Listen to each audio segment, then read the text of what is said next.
ശ്രീമന്നാരായണീയം ദശകം 16 നാരായണ അവതാരവും ദക്ഷയാഗവും. ശ്ലോകം 9. ഗജാനന പത്മാർക്കം ഗജാനനമഹർനിശം അലേകദം തം ഭക്താനാം ഏകദന്തമുപാസ്മഹേ. സരസ്വതി നമസ്തുഭ്യം വരദേ ജ്ഞാനരൂപിണി വിദ്യാരംഭം കരിഷ്യാമി സിദ്ധിർഭവതു മേ സദാ. ഗുരുർബ്രഹ്മ ഗുരുർവിഷ്ണുർഗുരുർദേവോ മഹേശ്വര ഗുരുഃ സാക്ഷാത് പരം ബ്രഹ്മ തസ്മൈ ശ്രീ ഗുരവേ നമഃ.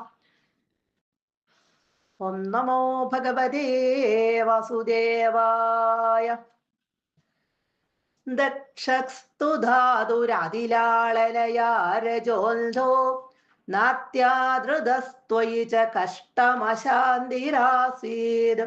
യേന വ്യരുന്ധ സഭവത്തനുമേവ ശർവം യജ്ഞേ ച വൈരപിശുനേ സ്വസുതാം വ്യമാനേത്.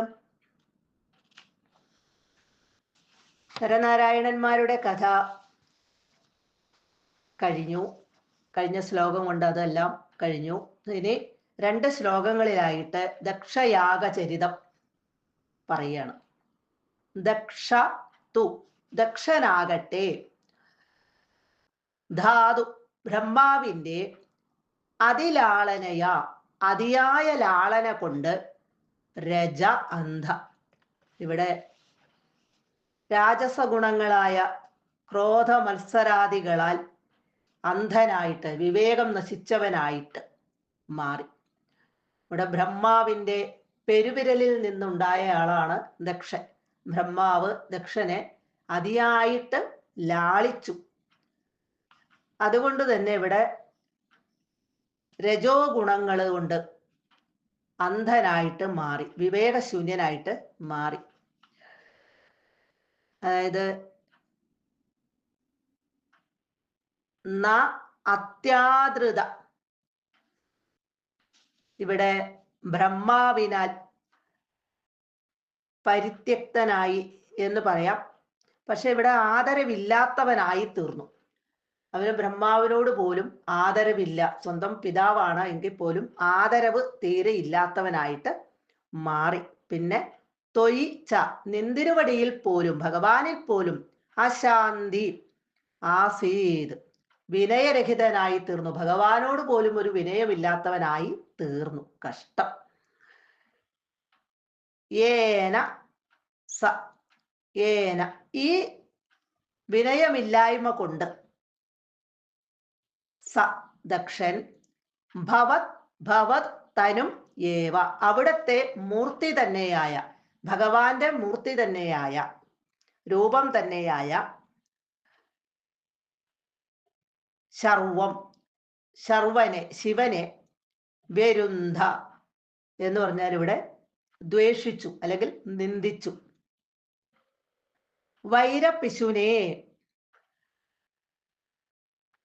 ശിവവിരോധം സൂചിപ്പിക്കുന്ന വിധത്തില്, അതായത് ശത്രുത കാണിക്കാൻ വേണ്ടി മാത്രം നടത്തിയ, അതുകൊണ്ടാണ് വൈരപിശുനെ യജ്ഞേ ആ യജ്ഞത്തില് യാഗത്തില് സ്വസുതാം വ്യമാനേർ ച സ്വസുതാം തൻ്റെ മകളെ അതായത് സതിയെ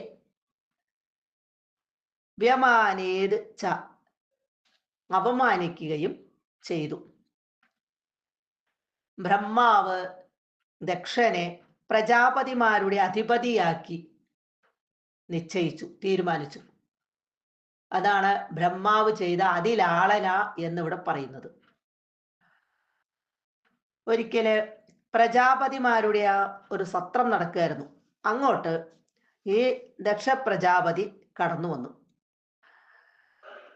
അവിടെ ഇരുന്നവരില് ബ്രഹ്മാവും ശിവനും ഒഴിച്ച് മറ്റെല്ലാവരും എഴുന്നേറ്റ് ദക്ഷനെ വന്ദിച്ചു.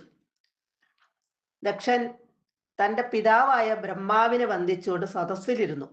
പക്ഷെ തൻ്റെ മകളായ സതിയുടെ ഭർത്താവ് ശിവൻ തന്നെ കണ്ടിട്ട് എഴുന്നേറ്റ് ആദരിക്കാത്തതിൽ വളരെയധികം കോപിച്ചു. സദസ്സിൽ വെച്ച് തന്നെ ശിവനെ വല്ലാതെ അധിക്ഷേപിക്കുകയും ചെയ്തു. ശിവന് ഹവിർഭാഗം കൊടുക്കാതെ ഒരു യജ്ഞം നടത്താൻ ദക്ഷൻ ഒരുമ്പെട്ടു. മകളായ സതിയെ ദക്ഷൻ യാഗത്തിന് സതിയെയും ശിവനെയും വിളിച്ചതേയില്ല. ഇങ്ങനൊരു കാര്യം നടക്കുന്ന വിവരം പോലും അറിയിച്ചില്ല. പക്ഷെ മറ്റുള്ളവരൊക്കെ ദക്ഷയാഗത്തിന് പോകുന്നത് സതി കണ്ടു. ദക്ഷയാഗത്തെ പറ്റി അവരിൽ നിന്ന് കേട്ടറിഞ്ഞ സതി ശിവനോട് ആ യാഗത്തിൽ പങ്കെടുക്കാൻ പോകാനുള്ള തൻ്റെ ആഗ്രഹം പ്രകടിപ്പിച്ചു. പക്ഷെ ശിവൻ ആദ്യം അത് സമ്മതിച്ചില്ല. ആ പരമശിവന്റെ ഉപദേശം മാനിക്കാതെ തന്നെ ഇവിടെ സതി ആ യാഗത്തിന് പോയി. യാഗത്തിൽ വെച്ച് ദക്ഷൻ സതിയെ അപമാനിച്ചു. അവിടെ ആരും തന്നെ സതിയെ കണക്കാക്കിയില്ല. അവിടെ അതുകൊണ്ട് തന്നെ സതിക്ക് വളരെയധികം ബുദ്ധിമുട്ടുണ്ടായി. തിരിച്ച് ശിവന്റെ അടുത്തേക്ക് മടങ്ങി വരാനുള്ളൊരു ബുദ്ധിമുട്ടും. വേഗം യോഗാഗ്നിയിൽ, തൻ്റെ യോഗയിൽ കൂടി ആ അഗ്നി ഉണ്ടാക്കി അതില് ശരീരം ഉപേക്ഷിക്കുകയും ചെയ്തു.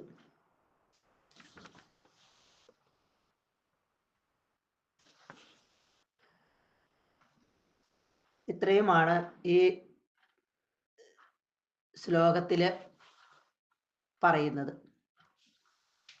സർവത്ര ഗോവിന്ദ നാമ സങ്കീർത്തനം ഗോവിന്ദ ഗോവിന്ദ.